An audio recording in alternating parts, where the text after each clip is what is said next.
तो आज हम बात करने वाले हैं नॉन बैंकिंग फाइनेंशियल कंपनियों यानी एनबीएफसीज के बारे में। देखिए, भारतीय अर्थव्यवस्था में इनका रोल कितना बड़ा है ये तो हम सब जानते ही हैं। और अब Q3 नतीजों का मौसम है तो जाहिर है सबकी नज़रें इन्हीं पर टिकी हैं। तो चलिए मिलकर समझते हैं कि इस तिमाही में क्या कुछ देखने को मिल सकता है। तो सवाल ये है कि एनबीएफसीज के लिए Q3 आखिर कैसा रहेगा। और देखिए, ये सवाल सिर्फ इन्वेस्टर्स के लिए ज़रूरी नहीं है, बिल्कुल नहीं, बल्कि ये तो पूरी इकोनॉमी के लिए मायने रखता है। क्योंकि सच तो ये है कि इस सेक्टर का परफॉर्मेंस हमें मार्केट के ओवरऑल सेंटिमेंट का एक अच्छा खासा अंदाजा दे देता है। अब इस बड़े सवाल का जवाब ढूंढने के लिए हमने मोतीलाल ओसवाल की एक बहुत ही डिटेल्ड रिपोर्ट को खंगाला है। हमारी कोशिश है कि हम आपके सामने एक बिल्कुल साफ डेटा पर आधारित तस्वीर पेश कर सकें। तो बस तैयार हो जाइए, चलिए शुरू करते हैं। सबसे पहले बड़ी पिक्चर पर नजर डालते हैं, मतलब ओवरऑल देखा जाए तो एनबीएफसी सेक्टर की सेहत इस वक्त कैसी चल रही है। यहाँ जो आंकड़े सामने आ रहे हैं वो तो काफी पॉजिटिव कहानी कह रहे हैं। देखिए, एसेट्स अंडर मैनेजमेंट यानी AUM में साल दर साल 15% की जबरदस्त ग्रोथ की उम्मीद है। ये दिखाता है कि सेक्टर में भरोसा बना हुआ है। और इतना ही नहीं, क्वार्टर ऑन क्वार्टर भी 3% की बढ़त एक स्टेबल मोमेंटम का इशारा है।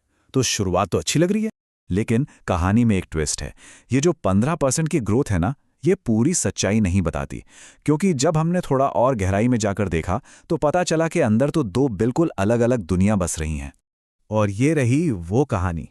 एक तरफ हैं वो सेक्टर्स जिनमें जबरदस्त मोमेंटम है, जैसे गोल्ड फाइनेंस, व्हीकल फाइनेंस और डाइवर्सिफाइड एनबीएफसीज। और दूसरी तरफ हैं वो जो थोड़ी सुस्ती का सामना कर रहे हैं, जैसे हाउसिंग फाइनेंस और माइक्रो फाइनेंस। तो चलिए अब जरा इन्हें एक एक करके समझते हैं। वाह, इस रेस में तो गोल्ड फाइनेंस बिल्कुल क्लियर विनर है। जरा सोचिए, साल दर साल AUM में 39% की ग्रोथ। ये तो सच में एक हैरान कर देने वाली परफॉर्मेंस है, मतलब जबरदस्त। अच्छा, अब व्हीकल फाइनेंस की बात करें तो ये भी रेस में ज्यादा पीछे नहीं है। और इसकी वजह है कई फैक्टर्स का एक पावरफुल कॉम्बिनेशन। एक तो फेस्टिव सीजन में बम्पर बिक्री हुई, ऊपर से GST कट्स का फायदा मिला, और जो पुरानी दबी हुई डिमांड थी वो भी अब बाहर निकल कर आई है। इन सब ने मिलकर इसे एक तगड़ा बूस्ट दिया। तो ये तो हुई ग्रोथ की बात। अब जरा कहानी के दूसरे पहलू पर भी नजर डाल लेते हैं।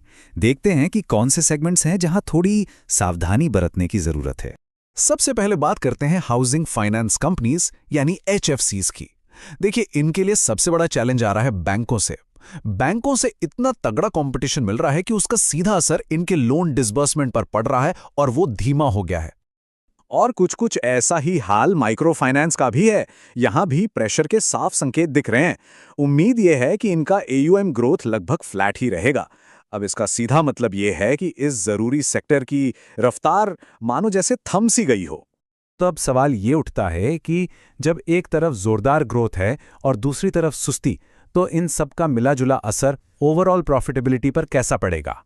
और यहीं पर एक काफी दिलचस्प बात निकल कर आती है। कुछ सेक्टर्स में सुस्ती के बावजूद ओवरऑल प्रॉफिट का आउटलुक काफी मजबूत लग रहा है। जी हां, साल दर साल 26% की शानदार ग्रोथ का अनुमान है और क्वार्टर ऑन क्वार्टर 6%। ये वाकई में मजबूत आंकड़े हैं। अब सवाल है कि ये मजबूती आ कहां से रही है। तो इसका एक बड़ा कारण है स्टेबल एसेट क्वालिटी। देखिए, आसान शब्दों में इसका मतलब है कि जो लोन्स दिए गए हैं वो अच्छी क्वालिटी के हैं, उनके डिफॉल्ट होने यानी डूबने का खतरा कम है। और किसी भी फाइनेंशियल सेक्टर के लिए ये एक बहुत बहुत पॉजिटिव साइन होता है। तो ठीक है, हमने पूरी बड़ी पिक्चर तो समझ ली, लेकिन इस पूरी एनालिसिस का मतलब क्या है? कौन से स्टॉक्स हैं जो इस माहौल में अच्छा कर सकते हैं? चलिए अब उन खास स्टॉक्स पर नजर डालते हैं जो हमारी रिपोर्ट के हिसाब से रडार पर हैं।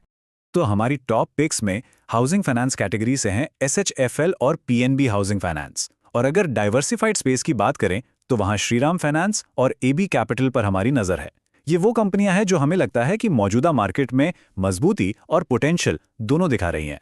तो आखिर में निचोड़ क्या निकलता है? देखिए, एनबीएफसी सेक्टर की सेहत ओवरऑल तो मजबूत दिख रही है, लेकिन यह भी साफ है कि अंदर ग्रोथ काफी बटी हुई है। कुछ सेक्टर्स दौड़ रहे हैं तो कुछ थोड़ा धीरे चल रहे हैं। और ये हमें एक बहुत बड़े सवाल पर लाकर छोड़ देता है कि क्या ये जो ट्रेंड हम आज देख रहे हैं ये अगली तिमाही में भी जारी रहेगा? क्या आज के विनर्स कल भी विनर बने रहेंगे? खैर, ये तो वक्त ही बताए।